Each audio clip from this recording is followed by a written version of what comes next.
Halo sahabat, kita bertemu lagi nih dalam tayangan seputar tokoh organisasi perburuhan atau STOP.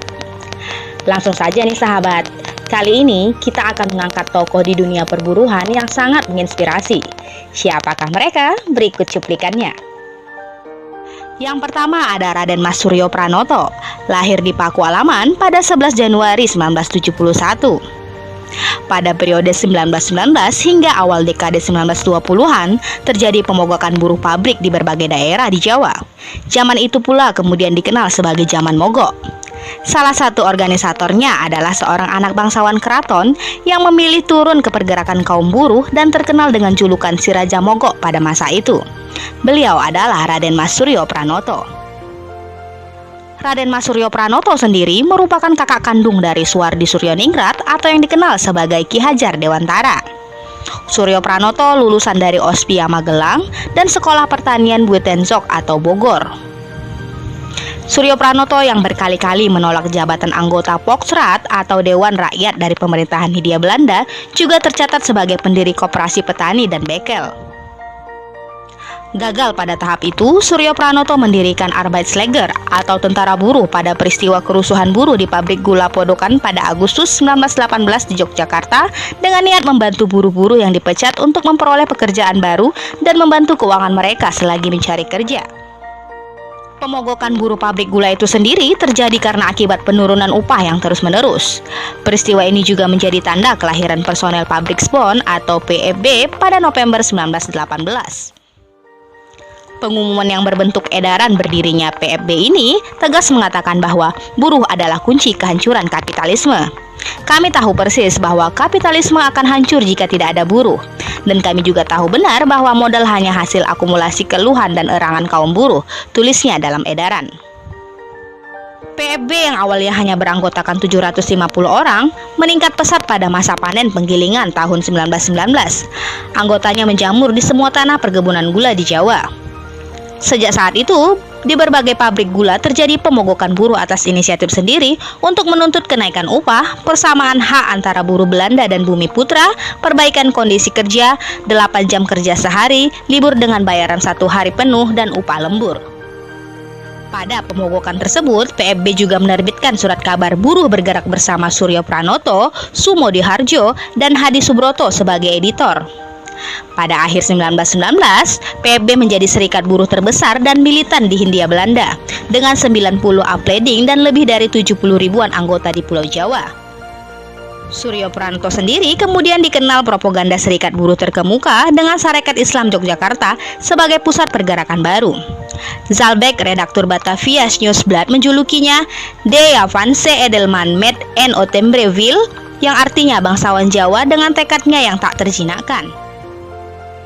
Tak jarang Suryo Pranoto memimpin langsung pemogokan-pemogokan dengan rapi bersama Persatuan Pergerakan Kaum Buruh atau PPKB yang sudah membawahi 22 sarekat buruh hingga 1920. Si Raja Mogok tersebut wafat pada 15 Oktober 1959 di usia 88 tahun, tepat 4 tahun setelah fokus di dunia pendidikan dan penulisan. Pada zaman Presiden Soekarno, RM Suryo Pranoto dinobatkan menjadi pahlawan nasional ketiga oleh Presiden Soekarno.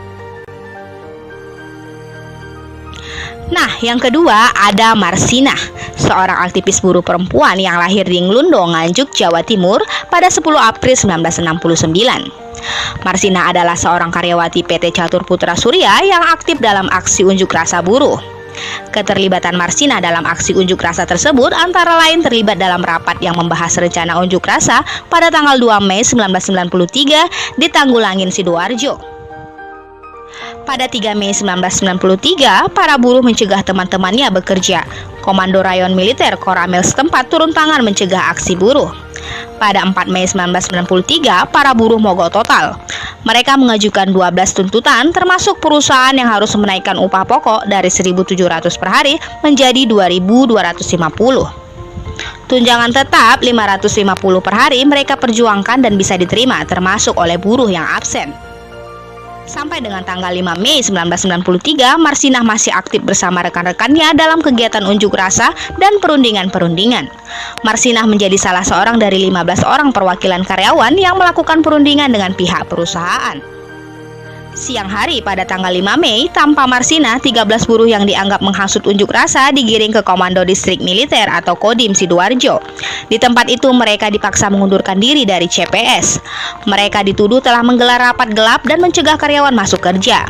Marsinah bahkan sempat mendatangi Kodim Sidoarjo untuk menanyakan keberadaan rekan-rekannya yang sebelumnya dipanggil pihak Kodim. Setelah itu sekitar pukul 10 malam, Marsinah lenyap. Mulai tanggal 6-7-8, keberadaan Marsinah tidak diketahui oleh rekan-rekannya sampai akhirnya ditemukan telah menjadi mayat pada tanggal 8 Mei 1993. Dua orang yang terlibat dalam otopsi pertama dan kedua jenazah Marsinah, Haryono, pegawai kamar jenazah RSUD Nganjuk, dan Profesor Dr. Harun Atmidorono, Kepala Bagian Forensik RSUD Dr. Sutomo Surabaya, menyimpulkan Marsinah tewas akibat penganiayaan berat. Marsinah memperoleh penghargaan Yap Thiam Hien pada tahun yang sama. Kasus ini juga menjadi catatan Organisasi Buruh Internasional ILO yang dikenal sebagai kasus 1773. Pada urutan ketiga ada Profesor Dr. Mukhtar Pakpahan SHMA. Mukhtar Pakpahan, lelaki kelahiran Bajambi 2 Tanah Jawa, Simalungun, Sumatera Utara pada 21 Desember 1953 ini adalah pendiri sekaligus mantan Ketua Umum DPP Serikat Buruh Sejahtera Indonesia dari tahun 1992 hingga 2003 yang merupakan organisasi buruh independen pertama di Indonesia. Dia juga pernah menjabat sebagai anggota Governing Body ILO mewakili Asia serta Vice President World Confederation of Labor ILO.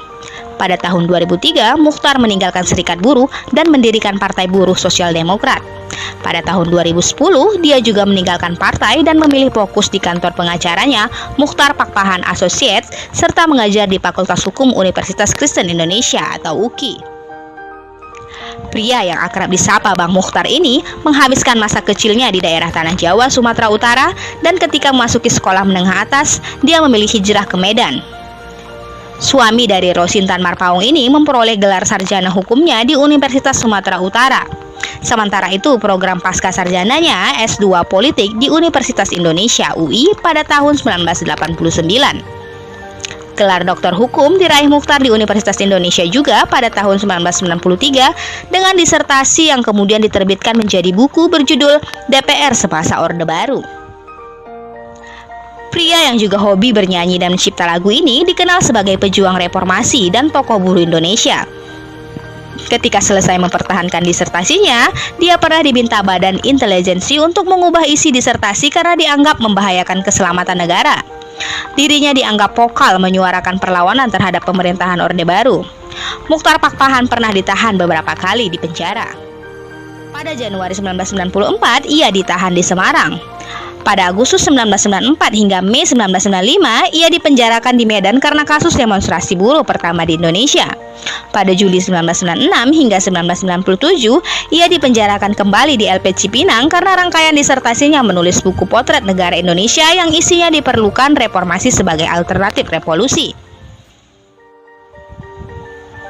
Dia pun diancam pidana mati karena dianggap melakukan subversif. Bapak dari 3 anak yang masing-masing bernama Binsar Jonathan Pakpahan, Johannes Darta Pakpahan, dan Ruth Damai Hati Pakpahan ini memulai karirnya sebagai pengacara pada tahun 1978 dan menjadi advokat pada tahun 1986. Sejak menjadi advokat, dia aktif membela rakyat kecil dengan konsultasi hukum gratis. Mukhtar kemudian dikenal masyarakat Indonesia sebagai pembela buruh dan rakyat kecil yang tertindas oleh rezim Orde Baru. Mukhtar menjadi aktivis perburuhan karena perasaan berhutangnya kepada Tuhan karena telah dapat memperoleh gelar sarjana hukum meskipun harus berjuang tanpa orang tua sejak usia 18 tahun setelah ditinggal ibunya Victoria Silalahi dan ayahnya Sultan Johan Pakpahan. Mereka meninggal ketika dirinya masih 11 tahun. Sejak SMA hingga di bangku kuliah, dirinya harus bekerja sampingan seperti menarik beca untuk membiayai sekolahnya dan kuliahnya. Sesuai kebiasaan anak muda yang ingin merayakan kelulusan studinya, ia juga berharap untuk dapat merayakan kelulusannya bersama dengan teman-temannya. Akan tetapi, karena tidak mempunyai uang untuk merayakan kelulusannya tersebut, ia berdoa kepada Tuhan dan bernazar bahwa seluruh hidupnya akan diabdikan kepada orang miskin. Itulah awalnya Mukhtar mengabdikan hidupnya untuk orang miskin, terutama kaum buruh. Mukhtar juga mengembangkan hobi bernyanyi dan mencipta lagunya ketika dia ditahan di Medan. Dari dalam rutan Tanjung Gusta Medan, dia menciptakan lagu-lagu perjuangan dan lagu-lagu rohani yang hingga saat ini mencapai 25 lagu. Muchtar Pakpahan yang juga tercatat sebagai pendiri Partai Buruh ini tutup usia di umur 67 tahun pada 21 Maret 2021 di Jakarta.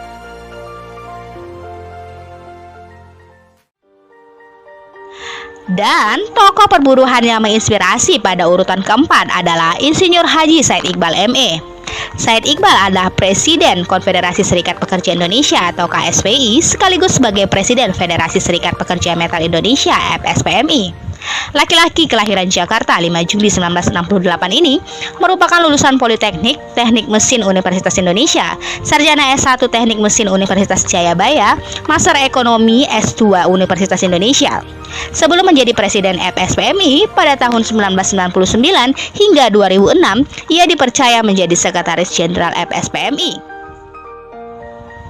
Said Iqbal pertama kali turun sebagai aktivis buruh di Serikat Pekerja tempatnya bekerja di perusahaan elektronika di Kabupaten Bekasi pada tahun 1992 hingga saat ini.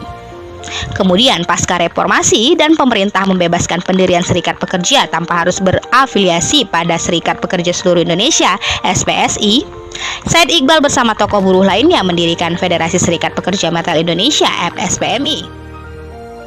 Pada tahun 2013 lalu, Said Iqbal meraih penghargaan internasional sebagai tokoh buruh terbaik dunia versi The Fab Elizabeth Velasquez Award oleh Serikat Pekerja Belanda atau FNV. Penghargaan ini diberikan bagi mereka para aktivis buruh yang berjuang demi tegaknya hak-hak buruh di negara masing-masing. Dalam pemilihan itu, Said Iqbal menyisihkan 200 kandidat lainnya dari seluruh dunia berkat militansinya mengawal demokrasi dan kebebasan berserikat melalui FSPMI dan KSPI. Said Iqbal yang baru saja terpilih untuk yang ketiga kalinya menjadi governing body ILO PBB ini juga menjadi salah satu tokoh yang mampu membangun persatuan buruh dan menjadi tokoh penyadar kelas pekerja atau buruh. Nah, bagaimana para sahabat? Sungguh sangat menginspirasi, bukan? Jangan sampai lupa untuk share tayangan menginspirasi ini ya. Dan terus saksikan tayangan-tayangan seputar tokoh perburuhan berikutnya agar suara buruh terdengar seantero negeri ini. Dari Studio 1 Medan, tim TV-nya Buruh mengabarkan.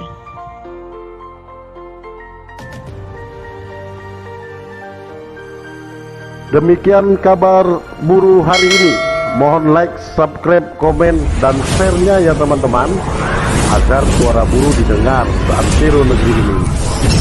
TV-nya Buruh, TV-nya kaum buruh.